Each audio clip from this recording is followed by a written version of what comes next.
Hello and welcome back to Travel Market Life. This episode, Travel's Great Divide, capturing the attention of consumers. We'll be diving into some of the latest research that explores consumer attitudes, preferences and behaviours to travel and tourism, the big trends that have emerged and what this means to the industry. As part of our conversation with Judikaela Auffredou, the VP of Strategy at Cossette, full-service marketing agency in Quebec, specializing in travel and tourism, representing a number of key destinations that's been running for 50 years, we'll be covering group travel, solo female travel, trip duration slow travel, and budgets, as well as potential growth opportunities, why targeted campaigns are so important, and how businesses should think about showcasing their products. I'm your host, Ryan Haynes. Let's get on with the show. Welcome to Travel Market Life, your companion for industry insights and professional business development. Travel Market Life. Join us by webcast, video or podcast.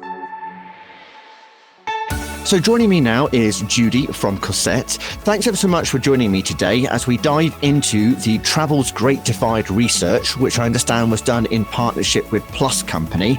Very interesting insights that came out of that, and it identified 4 key areas of change. Can you first start off, Judy, by telling us about the research and how this came about and what particularly you were trying to look at? As you mentioned, I think we have been working with travel destinations for a couple of years now, for a bunch of years now. And what we were trying to capture is, given that tourism and travel had been on pause for a very long time throughout the pandemic, to reset ourselves on what was happening and reset a bit what we knew about the consumer, what was important to them, and global insights so that we could help with a speedy recovery for the industry. I mean, it's been a fascinating few years and there's been so much change, both in the way that businesses need to operate and how consumers perceive travel. And I guess over the last couple of years as well, you've seen the patterns of bookings really change so much. And the conversations that I've been having, say, particularly with hoteliers, is that this year's been slightly more in line with what they saw in 2019. But even then, there's a lot of last minute changes, a lot more movement in the way that people are booking and the type of trips that they're booking. Are you seeing this as well throughout all your customers and clients? Definitely. So there's definitely a change in the patterns of bookings, of planning. I think everybody's become a bit more opportunistic in the sense that, you always feel like you have time. And then the pandemic taught us, because we had to live in the now and we couldn't really plan out for the future, that you had to be a bit more on the now and maybe seize the day. I think it's also changing patterns of the meaning. We were coming out of a period in 2019 where we were saying things like, travel is commoditized. It's not if you will travel, but where you will travel this summer and things like that. And I think the mindset has changed about that. So definitely seeing changes in patterns, but also seeing reset in destinations. So for instance, I work with the Quebec Tourism Board. Our bread and butter has been the French tourist for a very long time. I mean, outside of the United States for international travel, and their bookings are down, like really down. We are seeing, a decrease in that. And so we really have to rethink about what is the consumer, what is the type of traveler that we need to attract, but also just our positioning as a destination. I think we need to reset everything that we know about who we are or what is attractive to people. It's fascinating because obviously the more we sort of look at how travel is returning, and it's been a while now, really, a couple of years, but it does take that long for some of these patterns to reemerge. And I was having a conversation with some of the hoteliers in central London, and some of the remarkable things is, Spanish tourists were some of the first ones to come to London at the beginning of summer, but they've not returned. The United Arab Emirates States, who would always be there throughout the summer, have not returned in the numbers that they had that they were in 2019. Now, it's almost like the rule book was thrown up in the air and then we had to capture pages and create some new ones. As an agency, I guess you always rely on these blueprints as we do at Haynes Marcoms, but how have you had to adapt that so much more so? What do you need to listen to? What are the foundations really of, as you say, identifying how to determine an audience and then target them today? So there's a bunch of different ways of going at this. So, we always say that the consumer or the traveler should be at the heart of everything we do. The truth is, it's not always the case, to be honest, because you need also to be true to who you are and, in a sense, try and attract the right traveler or the right audience for you. But by doing that, obviously, sometimes you're taking a risk because you're diverging from the norm. You're going against the grain of best practices, tried and true tendencies, and things that are reassuring to people. And as a marketer, whether you're in an agency or on you're on the hotelier side or destination side, you are in a phase where you need to recover. You want to attract new, you want to make for the lost years. But so you want to be sure that what you're doing and where you're investing is going to have a great return on investment. But at the same time, if you want to emerge in the noise that's happened, like new destinations that have appeared in the past years, that are investing massively in tourism as a way of economic growth and attracting new money into the countries or into the regions, then you have to do something different. So you have to take a risk. And it's a bit like when you're playing poker. You can play it safe, but you're never going to win big. If you want to play big, you're going to win big, but you're also taking a risk. And that's a bit of something that we need to navigate right now. And that's a bit scary. So, the default is to go back to what you know. And what we are seeing right now is that what we know isn't working anymore. So you need to reinvent yourself. And that's the hardest thing, I think, for the industry right now. The beauty is, though, through research, through analysis of the market, of what's been happening recently, we can talk about 4 key trends that we're seeing that businesses, destinations, and hotels can really tap into as part of the new travel wave. So the first one, particularly interesting, is group travel. So tell us about what you see as group travel and how this is emerging as a key trend.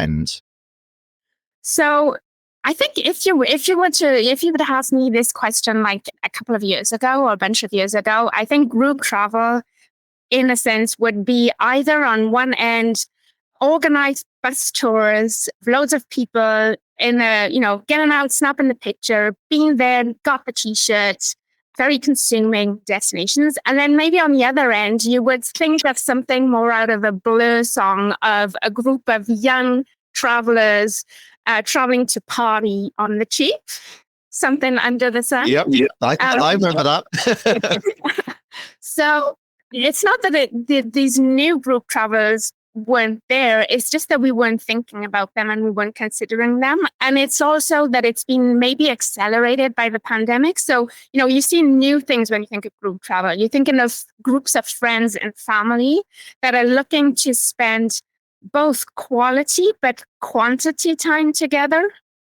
So spending more time and getting into and making it an experience out of it, even in the planning probably of the destination, like gamifying the process, or just, solo niche travelers looking to find like-minded people and connect with people through an experience, whether that be food or books or whatever.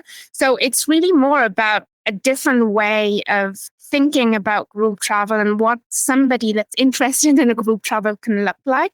I think we've seen like tour operators, luxury operators also mentioning like Black Tomato that, there's an increase in group bookings, even in the luxury industry.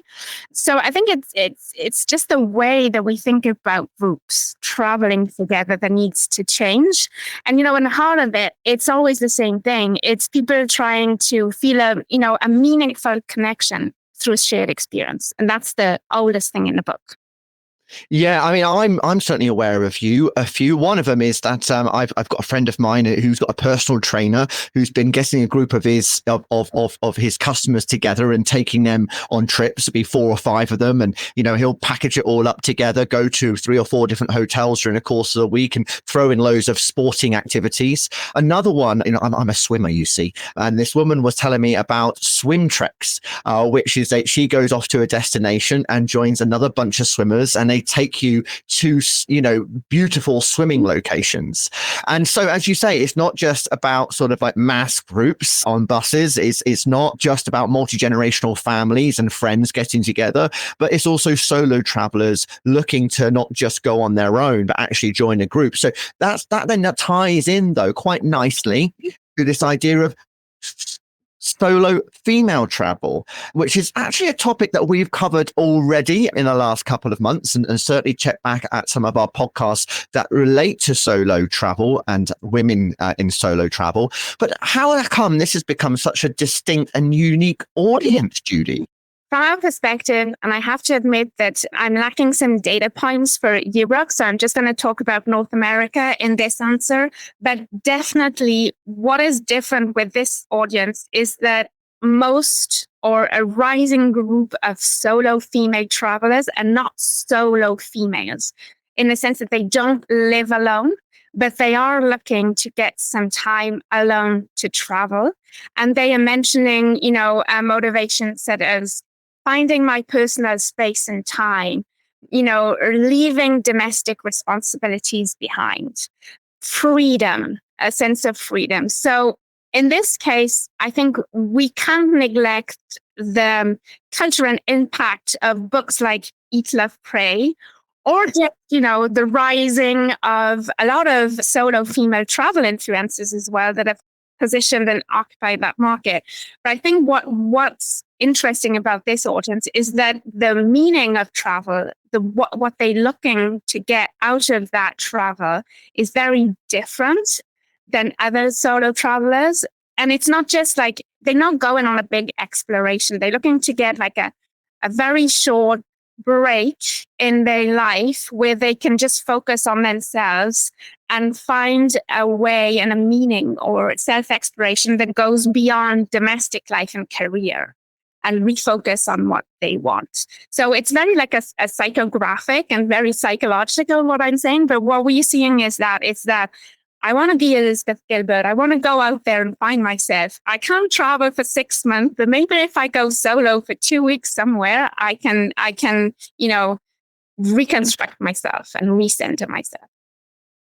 Okay, excellent. I mean, I think that, there are so many wonderful new products that have come onto the market that obviously caters to that audience. And it is a fascinating change moving from demographic to psychological, behavioral interest in travel. And now we move into trip duration. Now, this is an area connected to revenge travel. Is this still influenced by the pandemic, or are there other influences? Your part of your report also talks about slow travel. Can you explain?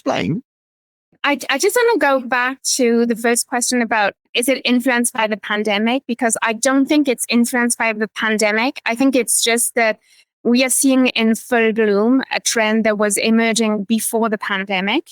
It's just that instead of going back to where we were in 2019, it's like that trend evolved, even if no one traveled. And so we're at a different state right now.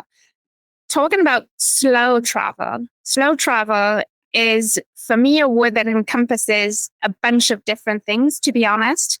There's, longer trip durations. People that are traveling for longer, either because they have more time, either because they are willing to dedicate more of their time, or just because they're, exploring blended travel, so workation, leisure, whatever, but using that way to extend the trip duration. But slow travel is also, for me, a traveler mindset, in a sense that, going back to those tour buses that were speeding around the destination and getting through, the maximum of the sites that you could in one day, we are seeing that people are going to sometimes say, no, I don't want to do that. I want to focus on something that I really enjoy and that I really want to do right now. and take it at a slower pace and be more about living the life than visiting the destination. So one quick example, like I have a friend of mine who went to Tuscany last year, and she completely bypassed Florence because she was staying outside of Siena. She really liked it there. And she was like, well, what am I going to see? A bigger Duomo, more tourists, pay more for my Negroni or my drink, my aperitivo. So she was very, very fair about this. Like, I don't want to put myself in that situation. I want to enjoy this travel. I want to do it for me and not to come back and say, yeah, I did all the things that you need to do. So, slow travel, it's a bit of a longer type of trip, but it's also just taking things slowly and enjoying the travel. What, more Negronis? More Negronis, maybe. Yeah. Days around the pool, just looking at, the Tuscany scenery. And I like the fact that obviously, people are that bit budget conscious when they're slow travel. Their budget has to last longer. Now, but budget is certainly a key factor at the moment in decision making when it comes to travel and tourism. Consumers are looking at their budgets that bit more closely. And so can you tell us perhaps, what are you seeing? What's the change there? I think the change mainly, I certainly think about it every year when I decide to travel, the difference between Europe and North America and the access to cheap travel destinations. Okay. So when you think about Europe, densely populated, in an hour flight or a 3-hour train ride, you can be in a different capital. You can live in a different language, get to different food, get to a different culture. And you have a lot of cheaper destinations that are more accessible. And you have a lot of, different cheap travel options like early bookings that will give you a big discount and et cetera, et cetera. We don't have that in North America. So right now, what we are seeing is that people want to travel and they're not willing to accept, like they used to, that international travel or just travel is a luxury item. So they're looking for cheaper ways to travel, either because they taking shorter trips, they travel on the cheap, they more opportunistic. Oh, there's a promotion right now on a flight to Chicago. Let's jump in, I take a day off. I work from the hotel, whatever, but I just do it so that I get my fair share of travel. So I think the budget consciousness is everything is more expensive, but everybody still wants to travel. So you have to, be a bit transactional about that and, make decisions. What we're also seeing is a bit of the high-low. So, high-low is first fashion concept, where you're mixing low, cheap items with higher pricing so that overall you get a very, cool look, let's say, and you feel put together. And people are doing that, like, oh, I'll get a cheap accommodation, but I'll pay for a higher end restaurant, or I'll take the rough flight with no luggage at all, but I get the high end accommodation. So it's kind of the budget is trying to fit in. How can I get enough of the travel that I feel now is a basic need of mine within a limited budget, and considering that everything costs more expensive? That's a lot to think about, isn't it? But obviously there are, as you say, so many different loyalty programs and so many different promotionals and offers that are out there that is making it easier for consumers to be able to manage their budgets in that way when they're traveling. There are more low cost options, loyalty points. What we are looking at as well with one of our partners in the rail industry is how to get people to travel off peak.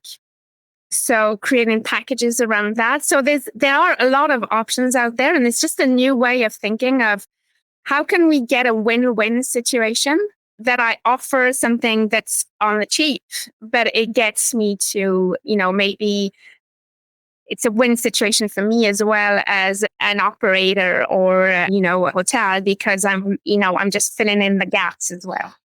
So now moving into sort of like creative marketing, love to know, some of the examples of what destinations and businesses doing creatively to capture some of these audiences today.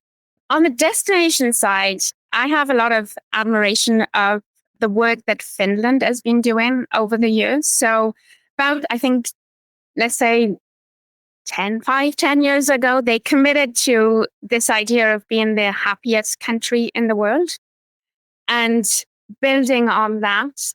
And what I like about, the reason I really like this example is, first of all, it's about the country. It's not about the traveler. It's about, we are looking for like-minded people. This is what you're going to get here. And it's not, we're not over-promising. We're not under-delivering anything. This is what you get. It's just about the happiness thing.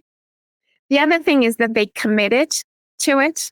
So they didn't expect things to change overnight, and they've been working on that. And so throughout the years, the narrative exists outside of their marketing and exists through travelers and influencers talking about the destination.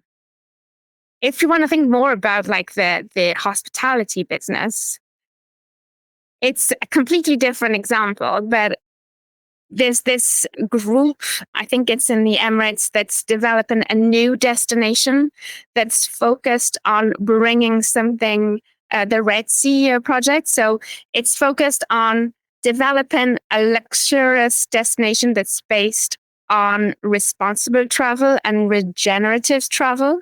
So it's kind of, obviously, it's all about bringing developing a new niche, developing a new product, bringing luxury travel to that region. But the fact that it's attached to, okay, we're going to actually regenerate the reefs, do this in a different way, is interesting, because it's not the way that we think about luxury travel usually. It's, luxury travels are more, we build a place, it's operated, you don't get out of the place, you don't interact with the locals, and you have, your impact is very limited. I find this work interesting in the way of tying into not just what's important for people, but what's important for the survival of the industry. If we destroy our playground, there is no industry. Very true, that. Very true. So final question for you then, Judy. How should businesses think about showcasing their products today to really captivate the imagination and interest of travelers? So the interesting thing about this is that it's the credibility of the images. So what I mean by that is that I can shoot the best video about, let's say, the Queen Elizabeth that's just next door. So the Queen Elizabeth in Montreal. I can capture the best video about that, but it's marketing, and people call bullshit on marketing right now.